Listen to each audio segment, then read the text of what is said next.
அனைவருக்கும் வணக்கம். இப்போ நம்ம பார்க்க போகிற ரெசிபி தக்காளி குருமா. அதுக்கு தேவையான பொருட்கள் என்னென்னா, ஒரு 2 தக்காளி, ஒரு பெரிய வெங்காயம், ஒரு கொத்து கருவேப்பிலை, ஒரு வரமிளகாய், ஒரு 3 பல் பூண்டு, எல்லாமே பொடிசு பொடிசாக கட் பண்ணி வச்சுருக்கேன். அடுத்தது தேங்காய் விழுது. அதுக்கு ஒரு மூடி தேங்காய் கூட 1 ஸ்பூன் சோம்பு, 1/2 ஸ்பூன் கசகசா ஆட் பண்ணி அரைச்சி எடுத்து வச்சுக்கலாம். அடுத்தது அடுப்பில் வானிலை வச்சு ஹீட் ஆனதும் ஒரு 1/2 ஸ்பூன் அளவுக்கு கடலை எண்ணெய் ஆட் பண்ணிக்கிறேன். எண்ணெய் காஞ்சதும் கடுகு போட்டு பொரிஞ்சதும் கடலைப்பருப்பு ஆட் பண்ணிக்கிறேன். கடலைப்பருப்பு வேண்டாம்னா நீங்கள் ஸ்கிப் பண்ணிக்கோங்க.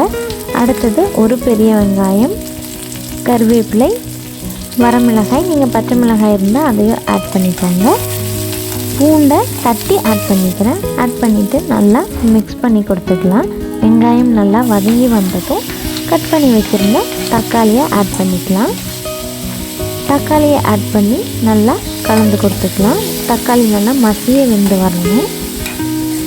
தக்காளியை நீங்கள் அரைச்சி ஊற்றி வேக வைக்கிறதுனால வேக வைக்கலாம். ஆனால் இந்த மாதிரி வேக வைக்கும்போது தக்காளி குருமா பார்க்குறதுக்கே அப்படைசிங்காக இருக்கும்.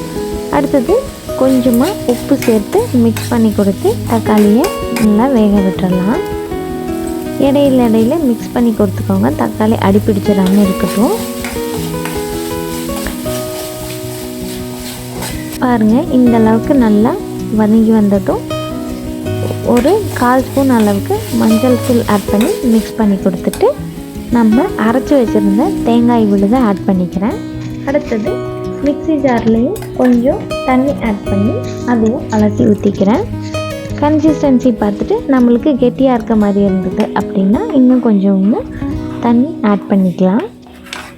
இப்போ இதை நல்லா நம்ம மிக்ஸ் பண்ணி கொடுத்துட்டு கொதிக்க விட்டுறலாம். குருமா நல்லா கொதித்து எண்ணெய் பிரிஞ்சு வரணும். பாருங்கள், இப்போ நல்லா கொதிச்சிருச்சு, எண்ணெயும் பிரிஞ்சு வருது. இன்னும் கொஞ்சம் 10 நிமிஷம் கொதிச்சதுன்னா ரெடி ஆகிடும். இடையில மிக்ஸ் பண்ணி கொடுத்துக்கோங்க. இப்போ நம்மளுக்கு தக்காளிக்கும் தனியாக தெரியுது, ப்ளஸ் குருமாவும் கிடச்சிருச்சு. இதுவே நம்ம அரைச்சி ஊற்றினோன்னா ஃபுல்லாக ஒரு கிரேவி கன்சிஸ்டன்சியில் இருக்கும். ஸோ நம்ம தக்காளியை கட் பண்ணி ஆட் பண்ணி செய்யும்போது இன்னுமே நல்லாயிருக்கும். அடுத்தது கடைசியாக மேலே கொஞ்சம் கருவேப்பிலை தூவி ஸ்டவ் ஆஃப் பண்ணிக்கலாம். நீங்கள் கொத்தமல்லி இருந்ததுன்னா கொத்தமல்லி தழை ஆட் பண்ணிக்கோங்க.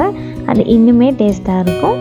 இதே மாதிரி செஞ்சு பார்த்துட்டு எப்படி இருந்ததுன்னு கமெண்ட்டில் சொல்லுங்கள். வீடியோ பிடிச்சிருந்ததுன்னா லைக் பண்ணிக்கோங்க. சேனலை சப்ஸ்கிரைப் பண்ணிக்கோங்க. தேங்க்யூ.